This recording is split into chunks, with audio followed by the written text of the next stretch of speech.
우리 주제표와 회복 캠페인 우리 같이 하도록 하겠습니다. 자, 시작. 주여 이제 회복하게 하소서. 예배를 회복하겠습니다. 기도를 회복하겠습니다. 사랑을 회복하겠습니다. 가정을 회복하겠습니다. 사명을 회복하겠습니다. 아멘. 우리 이번 주 묵상 말씀 요한복음 11장 25절 26절입니다. 여러분 이렇게 표시를 해 놓으시고 기니까 이렇게 해서 펼쳐서 보시든지 주보를 보시든지 하시면서 우리 세 번 같이 외치도록 하겠습니다. 자, 시작. 예수께서 이르시되 나는 부활이요 생명이니 나를 믿는 자는 죽어도 살겠고 무릇 살아서 나를 믿는 자는 영원히 죽지 아니하리니 이것을 내가 믿느냐. 예수께서 이르시되 나는 부활이요 생명이니 나를 믿는 자는 죽어도 살겠고 무릇 살아서 나를 믿는 자는 영원히 죽지 아니하리니 이것을 내가 믿느냐. 예수께서 이르시되 나는 부활이요 생명이니 나를 믿는 자는 죽어도 살겠고 무릇 살아서 나를 믿는 자는 영원히 죽지 아니하리니 이것을 내가 믿느냐. 아멘. 오늘 하나님께서 우리에게 주시는 말씀은 누가복음 24장 13절에서 35절까지의 말씀입니다. 자, 오늘 본문을 통해서 엠마오로 가던 두 제자라는 제목으로 말씀의 은혜를 같이 나누겠습니다. 그럼 오늘의 본문 내용은 누가복음에만 나오는 내용으로서 이 엠마오로 가던 두 제자 이야기입니다. 예수님의 제자들은 12명만 있었던 것이 아닙니다. 이 12명처럼 전적으로 예수님을 따라다니는 제자들도 있었지만은 그 외에도 시간이 나는 만큼 열심히 따라다니던 다른 제자들도 있었습니다. 오늘 본문에 보면 글로바라고 이름이 밝혀진 제자가 있고 또 무명의 제자가 있습니다. 여기서 이름이 밝혀지지 않은 그 한 사람이 오늘 나라고 나 자신이라고 여러분 이렇게 생각하면서 오늘 말씀을 묵상해 볼 수 있길 바랍니다. 자, 이 두 사람이 왜 엠마오로 가고 있습니까? 실망하고 낙심했기 때문에 그런 것입니다. 지금 예수님은 예고하신 대로 순환을 받으셨고 예고하신 대로 십자가를 지셨고 예고하신 대로 사흘 만에 부활하셨습니다. 예수님은 지금부터 처음부터 지금까지 실수하신 적이 없습니다. 그럼에도 불구하고 이 두 제자는 실망하고 낙심하여서 엠마오라는 마을로 가는 중입니다. 이 엠마오라는 것은 예루살렘에서 서쪽으로 25里약 9.8km 정도 떨어진 곳입니다. 그들이 제대로 된 믿음을 가졌다면 서쪽 엠마오가 아니라 북쪽 갈릴리로 가야 됩니다. 마태복음 28장 10절에 보면 부활하신 예수님을 처음 만난 이 여인들에게 예수님이 뭐라고 말씀을 하시냐면 너는 제자들에게 가서 갈릴리로 가라고 그래라. 내가 거기서 그들을 만날 것이다. 이렇게 말씀을 하셨거든요. 그리고 이 두 제자도 여인들의 이야기도 들었을 것입니다. 하지만 그 말을 믿지 못하였기 때문에 실망하고 낙심한 것입니다. 오늘 본문의 22절에서 24절까지 같이 읽어보겠습니다. 자, 시작. 또한 우리 중에 어떤 여자들이 우리로 놀라게 하였으니 이는 그들이 새벽에 무덤에 갔다가 그의 시체는 보지 못하고 와서 그가 살아나셨다 하는 천사들의 나타남을 보았다 함이라. 또 우리와 함께 한 자 중에 두어 사람이 무덤에 가 과연 여자들이 말한 바와 같음을 보았으나 예수는 보지 못하였느니라 하거늘. 아멘. 자, 그들은 부활하신 예수님을 만난 여자들을 만났고 그들의 이야기를 들었습니다. 믿음을 가졌다면 예루살렘에서 다른 제자들과 함께 갈릴리로 가야 되지만은 그들은 엉뚱한 방향인 엠마오로 지금 가고 있습니다. 여러분, 우리는 오늘 예수님이 지시하는 곳으로 옳은 길로 가고 있습니까? 혹시 우리가 엉뚱한 길로 가고 있지 않는지 우리가 스스로를 점검하고 묵상할 수 있길 바랍니다. 엠마오로 가는 두 제자들도 나름대로 실망하고 낙심할 이유들이 다 있습니다. 기대했던 일이 일어나지 않았습니다. 믿고 따르던 예수님이 십자가에 달려 죽으셨습니다. 그래서 자신들의 생계가 또 막막했고 예루살렘에서 살기등등한 이 대제사장들과 성전 경비병들이 무서웠을 것입니다. 여러 가지 이유가 많이 있어요. 여러분 우리도 마찬가지입니다. 우리가 교회를 다니다 보면 신앙생활하다 보면 실망하고 낙심할 일들이 많이 있습니다. 함부로 말하는 사람 때문에 실망하기도 하고 또 기도가 응답되지 않아서 낙심되기도 하고 또 질병이 오랫동안 계속되고 낫지 않아서 낙심되기도 하고 진로가 막혀서 또 실망되기도 합니다. 하지만 여러분 기억할 수 있길 바랍니다.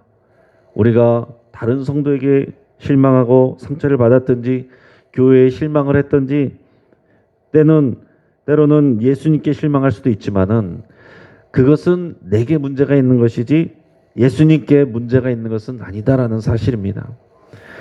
예수님은 변함없이 주의 일을 하고 계십니다. 자, 그런데 놀라운 것은 부활하신 예수님이 이 제자들을 먼저 찾아오셨다라는 사실입니다.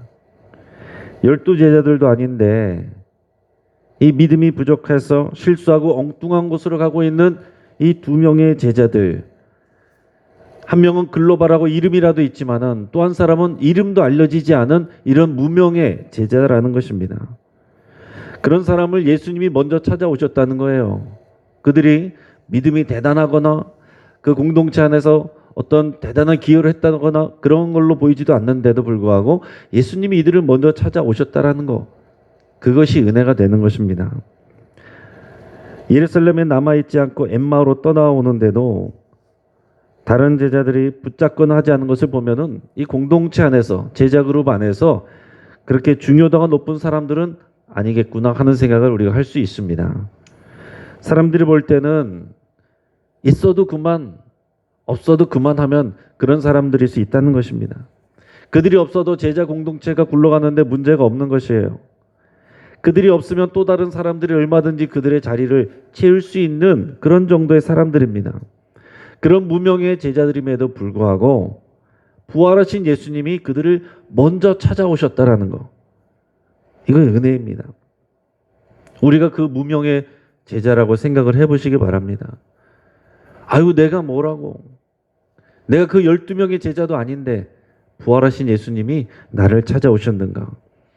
여러분 얼마나 황송하고 감동적인 일입니까? 다른 제자들이 부활하신 예수님을 만나는 장면들을 보면 짧은 시간 동안에 한정돼 있습니다. 그런데 이 엠마오 마을로 가고 있는 이 2 제자가 예수님을 만나는 장면을 보면은 굉장히 꽤 긴 시간 동안 함께 길을 걸으면서 예수님과 대화하고 만나는 것을 볼 수 있습니다. 또 마을에 들어가서 함께 식사까지 하는 것을 볼 수가 있습니다. 그리고 예수님은 그들이 왜 실망하고 낙심했는지에 대해서 질문하시기도 하고 거기에 대해서 또 말씀으로 차근차근히 그 말씀을 풀어서 가르치십니다. 또한 식사를 같이 하시면서 그들이 깨닫기를 기다리십니다. 예수님이 그들을 추궁하거나 나무라지 않으셨습니다. 함께 동행하시면서 기다려 주셨습니다. 그리고 그들에게 계속해서 말씀을 하고 계신 겁니다. 오늘 엠마오로 가는 이 2 제자에게 일어난 일들이 또한 우리에게도 일어나고 있음을 여러분 믿으시길 바랍니다. 이름 없는 이 제자들에게 일어난 일들이 오늘 우리에게 일어나고 있습니다. 여러분, 예수님이 먼저 우리를 찾아오신 거예요. 여러분, 사회에서나 교회 공동체 안에서 우리를 주목하는 사람이 많지 않을 수 있습니다. 여전히 내 이름을 모르는 사람이 많이 있을 수 있습니다. 내가 교회에 빠져도 사람들이 잘 모를 수도 있습니다. 나를 알아주지 않고 인정해주지 않을 수도 있습니다. 그럼에도 불구하고 예수님이 우리를 지켜보시고 계신다는 거예요. 예수님이 우리를 먼저 찾아오셔서 우리에게 말을 걸어 주신다는 얘기입니다. 그리고 우리의 믿음 없음을 나무라지 아니하시고 계속해서 말씀하여 주십니다.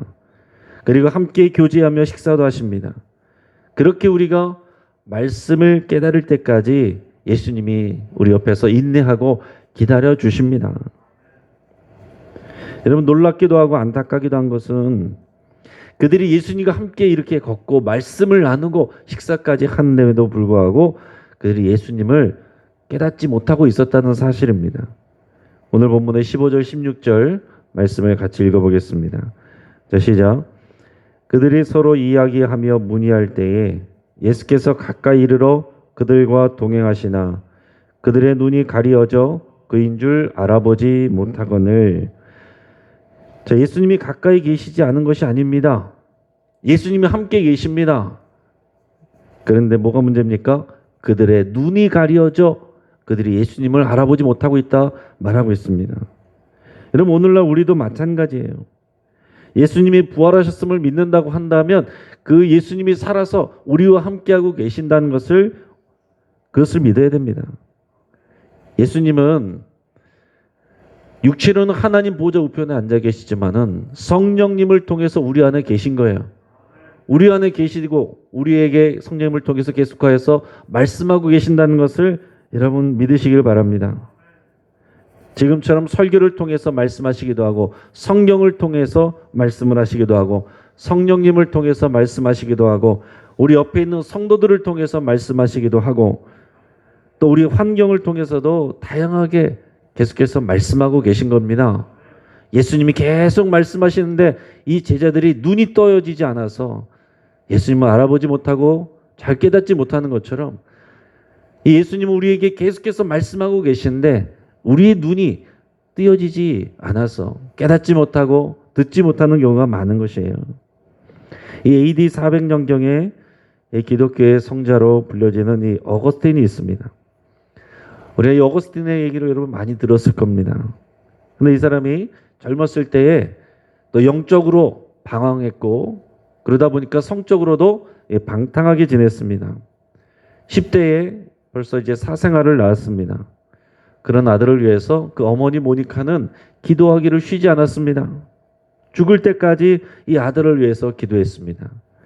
그런데 마지막 순간까지 이 어머니는 이 아들이 주님께로 돌아오게 해달라고 기도를 간절하게 하다가 세상을 떠났습니다.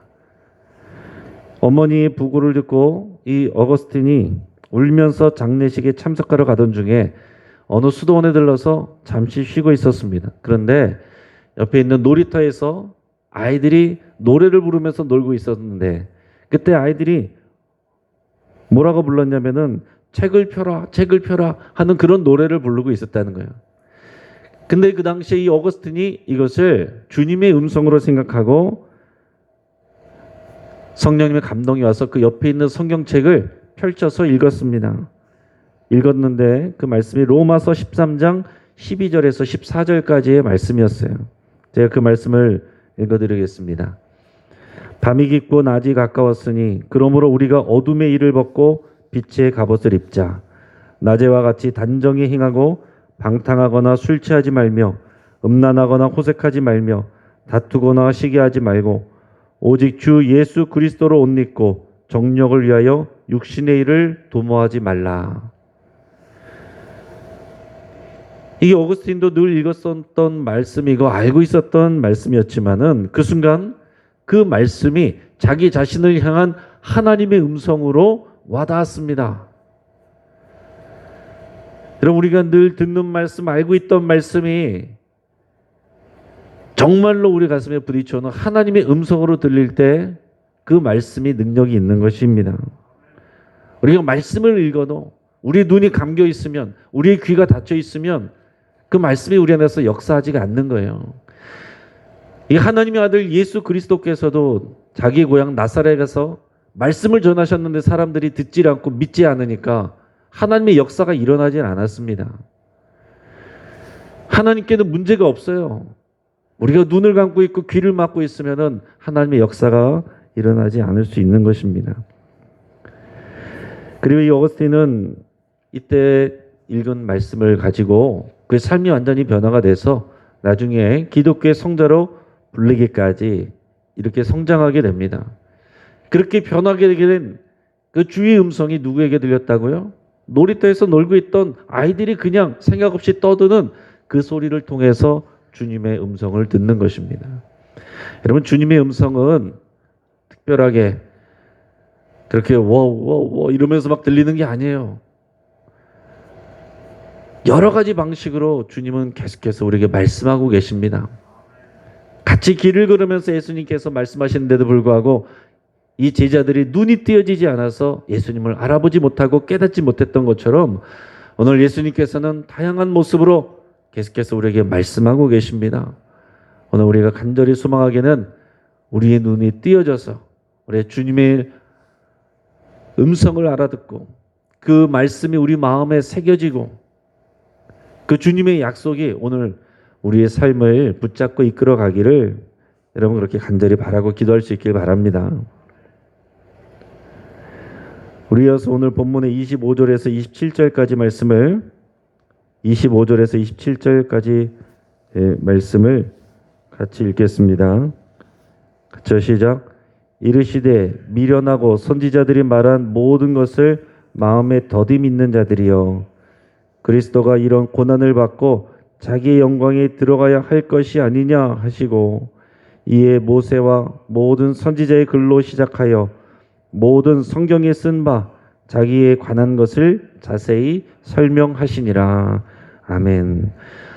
자, 이들이 낙심하고 간 것은 지금 예루살렘에서 일어난 예수님의 죽음 때문에 그들이 그런 것입니다. 그래서 실망하고 낙심해서 가고 있는데 예수님은 성경에 있는 말씀들이 다 자신에게 이루어질 일이라는 것을 너는 왜 깨닫지 못하느냐. 영광을 받기 위하여 그리스도가 고난을 받아야 될 것이 아니냐. 그러면서 구약의 성경에 나와 있는 말씀들로 계속 설명을 해주고 계십니다.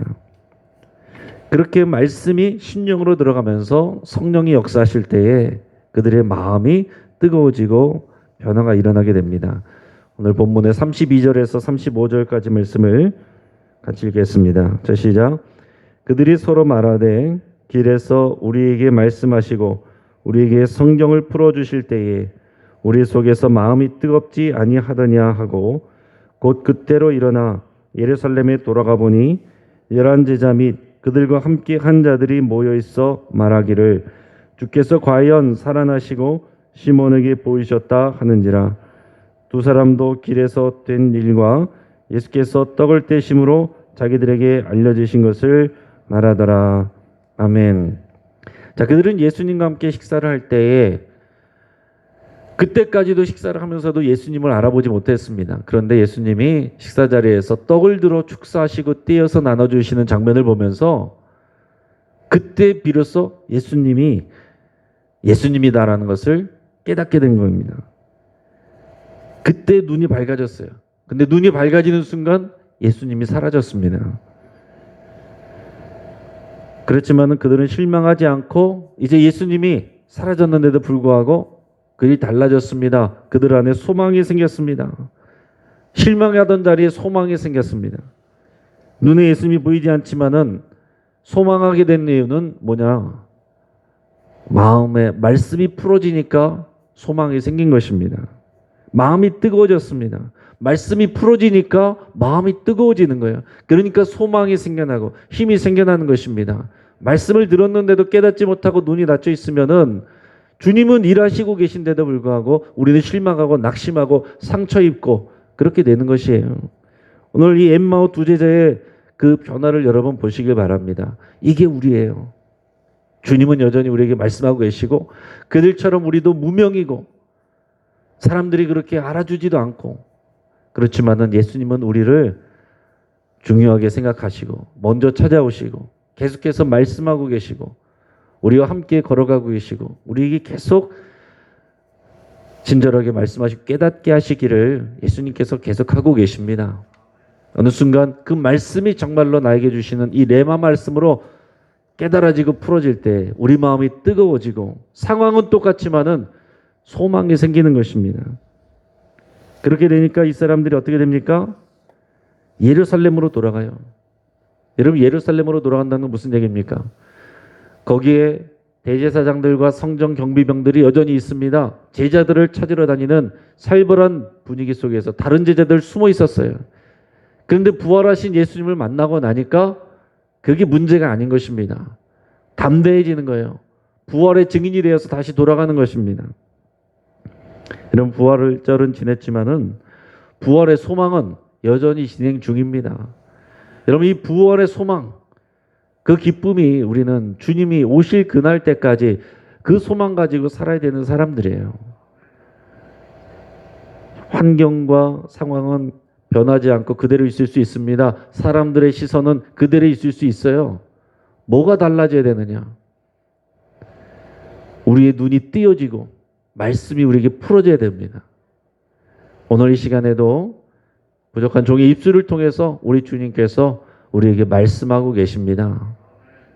저도 여러분도 주의 말씀을 듣는 것입니다.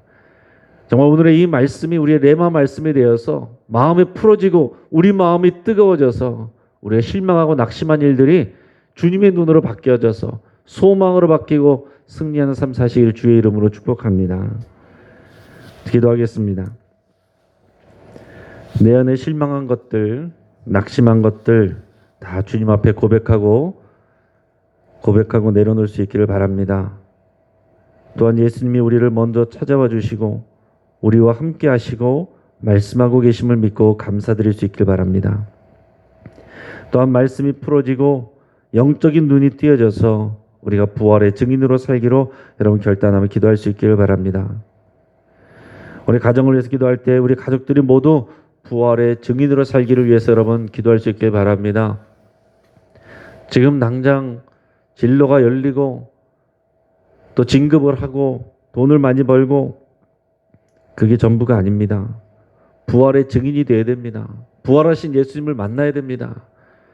우리 주님이 함께 하셔야 되고 그들의 눈이 띄어져야 됩니다. 여러분 가족들을 위해서 그렇게 간절히 기도할 수 있길 바랍니다. 오늘 환우들을 위해서 기도할 때 오늘 홍정래 집사님의 아들 김봉 청년 오늘 왼손 중지 절단 수술을 받게 된다고 합니다. 지난번에 수술은 받았는데 손이 살아나지 못해서 왼손 중지를 절단하는 수술을 받게 됐는데 오늘 이 청년을 위해서 여러분 간절히 기도해 주시고 우리 어머니를 위해서도 우리 위로해 주시기를 기도하겠습니다. 우리 홍명표 집사님 걸음걸이가 어려워서 또 교회 나오지 못하고 있습니다. 양승묵 집사님도 고관절이 많이 아파서 어려움이 있습니다. 이 두 분을 위해서 기도해 주시고 김관호 집사님 대장 기능이 약화되어 있어서 많이 어려움을 겪고 있습니다. 그 외에 우리 여러 많은 환우들이 있습니다. 여러분 위해서 간절히 기도하시고 우리 주변에 아프신 분들 또 고통하는 분 눈물 흘리는 분들 우리 주님이 찾아가셔서 말씀해 주시고 또 부활의 소망을 갖게 하시고 치유의 역사 일어나도록 우리 간절한 마음으로 같이 기도하겠습니다. 우리 미얀마 국민들을 위해서 우리 특별히 기도하겠습니다. 군부 독재자로 인해서 무고한 시민들이 총탄에 맞아서 죽어가고 있습니다. 하나님이 개입하여 주시고 그 땅에 하나님의 평화와 진리가 임하기를 기도하겠습니다. 우리 주님이 왕이 되시고 다스리셔야 하나님의 평화가 임합니다.